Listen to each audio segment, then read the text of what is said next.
Um sicário é contratado pelo rei para matar o rei da nação inimiga e sua esposa. Na calada da noite, ele adentra o quarto e encontra o rei dormindo. Imediatamente tira sua vida afundando um punhal em seu coração. A rainha não está na cama. Ao procurar mais atentamente pelo quarto escuro, a avista sentada numa poltrona num canto escuro. Em seu colo está um bebê enrolado no cobertor. Na mão direita ela segura um cálice e na outra uma carta. Sem dizer nada, ela bebe o líquido e morre serena e lentamente. O assassino se aproxima e na carta encontra um pedido: que ele poupe a vida de seu filho, que o leve consigo, que o ensine a viver por conta própria, longe de tudo aquilo e que jamais lhe conte seu passado. O assassino, apesar de já ter tirado a vida de centenas de homens, nunca feriu uma criança e, atendendo o pedido da falecida rainha, decidiu levar o menino. Naturalmente, isso não fazia parte do plano, ele não fora informado de que já havia um herdeiro recém-nascido, até porque tanto a gestação quanto o nascimento do filho do rei foi mantido em segredo, mas a repentina interrupção das aparições públicas da rainha levantou suspeitas. Com base nisso, o plano de matar o rei, a rainha e o possível herdeiro foi posto em ação, antecedendo o grande ataque ao reino. Mas o que acontecerá quando descobrirem que existe um herdeiro e que ele está vivo por aí sob a proteção do qual fora enviado para pôr fim à sua vida? Qual história a gente está querendo contar aqui? Pelo que eu entendi, a história que a gente está querendo contar aqui é o destino da criança. Então o assassino não necessariamente é o protagonista da história, mas talvez sim a criança, ou talvez os acontecimentos de modo geral. A princípio, a minha interpretação foi que o assassino, né, o sicário, ele era o protagonista da história. E a gente iria acompanhar como objetivo central dessa história como que seria esse processo de ele ter que criar uma criança, já que ele vive uma vida onde talvez esse tipo de coisa não é algo que ele sequer pensou e tal. E eu acho que seria muito legal, mas seria uma história mais intimista. Talvez menos provida de ação e tal. Daria pra colocar ação na história?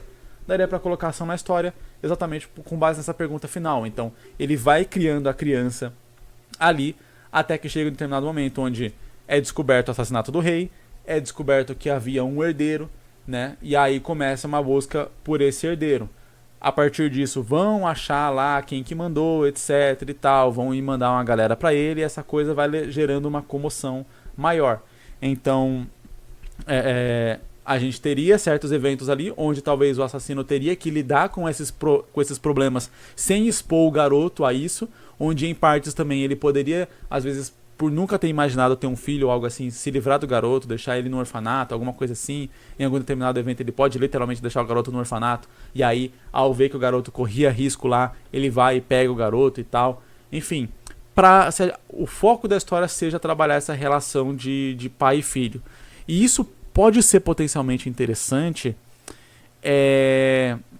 se a gente conseguir imaginar, talvez, eu estou imaginando isso aqui como uma espécie de minissérie, onde a gente teria certos pulos de tempo, porque eu imaginei um final legal aqui, que tem base aqui com o que eu acho que seja parte do propósito da história, que é você ter o lance ali, se bem que não, teria que ser um acontecimento muito rápido. Eu tava imaginando aqui, a gente tem algum determinado momento onde o garoto teria que ir lá assumir o reinado, mas daí pra isso ele precisaria, sei lá, ter o quê? No mínimo uns 8 anos pra ele ter a atitude de, ok, esse é meu fardo, eu tenho que ir até pra proteger meu pai, né, quem me criou. Só que 8 anos, eu não sei se teria uma busca por um herdeiro durante 8 anos, assim, essa busca ferrenha de mandar assassinos, de mandar tropas e não sei o que e tal. Eu acho que não teria. Então, eu acho que eu trabalharia a partir de outro contexto, pra gente ser um pouco mais direto. A gente não teria ali, o bebê poderia não ser um bebê de colo, talvez, já ser um pouco mais velho, pra gente poder ter uma interação maior, porque um bebê de colo ele é extremamente dependente e ele não faz absolutamente nada praticamente, né? Então ele teria muito pouca participação na história. Se ele for um pouco mais velho, já tiver, por exemplo, 1 ano, e talvez ele estava sendo mantido em segredo durante todo esse tempo, só sendo conhecido pela cúpula mais interna realmente ali do reino, exatamente porque eles queriam que ele crescesse, eles iriam esconder ele até ele ter idade suficiente para absorver tudo aquilo, né? Esse era o plano, até mostra pela carta da rainha que esse era o plano. Talvez a busca inicial seja primeiramente por pessoas que querem ele vivo, são o núcleo mais direto ali, querem aquele herdeiro vivo, né? E então vão em busca dele e obviamente para cumprir o pedido da rainha, o assassino, o sicário não vai permitir. Ao mesmo passo que, por outro lado, o rei que mandou matar, pode querer matar o moleque para não ter o negócio, porque ele tá querendo colocar um regente naquele reino, e ao colocar aquele regente, ele vai conseguir fazer um lance para se apoderar ali do reino e tal. Tem suas tramas políticas envolvidas ali. E aí você tem esses dois lados, um lado que quer matar o garoto, um lado que quer proteger o garoto, e o sicário no meio tendo que lidar com esses problemas, ao mesmo tempo que ele também tem que lidar com o filho, e com essa relação de, será que eu devo ser pai desse garoto? Será que eu devo abandonar ele? Enfim, tipo, toda essa relação ao mesmo tempo, pô, fui eu que matei tecnicamente ali os pais dele, então eu tenho um certo nível de cobrança, e a gente trabalhar um pouco a mentalidade desse personagem realmente como protagonista, até determinado momento onde ele pode tomar realmente uma grande decisão de talvez apresentar o garoto lá e cuidar dele ou algo assim para ele realmente ser o rei, porque vai estar melhor para a nação ou algo assim, ou não, vai cumprir o desejo dela até o final, ao ponto de realmente conseguir se esquivar de todo mundo que quer ir atrás dele e tal, enfim. Aí varia, eu não sei exatamente como que daria pra gente terminar essa história. Mas eu particularmente acho mais interessante focar ali nessa relação pai e filho, nessa relação de do sicário pensando, pô, devo ter um filho? Será que eu sou digno de criar essa criança? Será que não seria mais fácil simplesmente me livrar dela? E tal. Enfim, ao mesmo tempo que ele pensa, pô, nunca matei uma criança, faz parte do meu código de conduta, eu fui ensinado assim pelo meu pai, talvez, etc. Pra gente manter essa relação de pai e filho.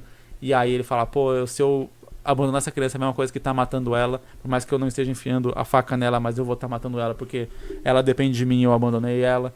Talvez eu deveria entregar, mas ao mesmo tempo a carta da rainha pediu pra eu fazer isso e ele pode às vezes falar, foda-se a carta da rainha, eu não vou seguir isso, eu não tenho que seguir isso, mas daí ao mesmo tempo ele se sente culpado.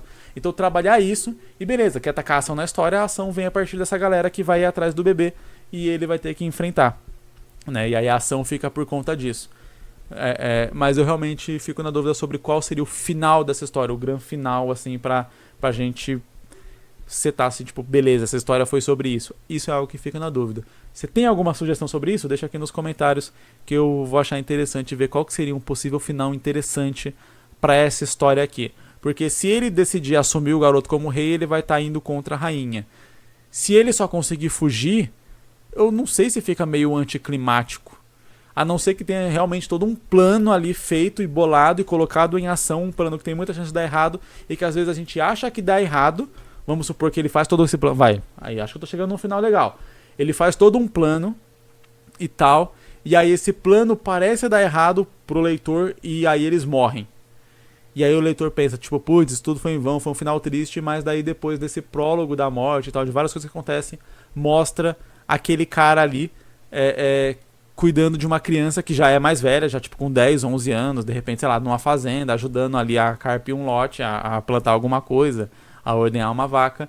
E aí, a partir de algum traço ali, algum elemento, a gente reconhece que é o garoto e o sicário que conseguiram, que na verdade o plano deu certo.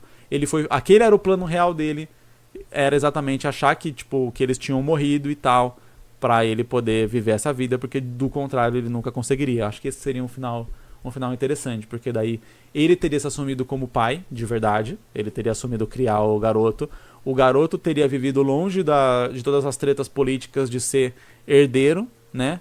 E, enfim, todo mundo termina feliz. Se quiser ainda dar um final mais feliz ainda, mais justo, digamos assim, ainda dá pra dizer que depois que eles morreram, o regente assumiu lá, mas ele se voltou contra o outro reino e tal, e aí, enfim, o outro cara não conseguiu, os reinos se mataram, teve uma grande guerra, os reis morreram, e o outro rei que mandou assassinar morreu, por exemplo, sabe, nessa grande guerra, porque o regente se voltou contra ele, né, depois que chegou no cargo de regente ali, e agora que não tinha mais sucessor e virou rei de verdade, ele gostou do poder e foi contra o outro cara que era quem tinha colocado ele lá, e numa guerra acabou conseguindo assassinar o outro rei, que foi o rei que pagou o sicário pra assassinar a galera lá no começo da história. Acho que ainda seria um final ainda mais justo, mas que ia dar aquele gosto de tipo, porra, deu tudo certo no final. seria interessante. Quando a gente faz uma jornada que parece ser muito impossível, e quando a gente faz esse final que finge ser um final triste, um final trágico, a gente reverte ele com um final positivo, dá aquele gostinho de tipo, pô, da hora. É tipo o final do Cavaleiro das Trevas Ressurge, que parece que o Batman morreu, mas daí você vê ele no final ali que ele tá simplesmente, ele se aposentou e tá vivendo a vida que ele merece viver, que é o que o Alfred, né, fala pra ele no começo do filme, fazendo o ciclo ali da história.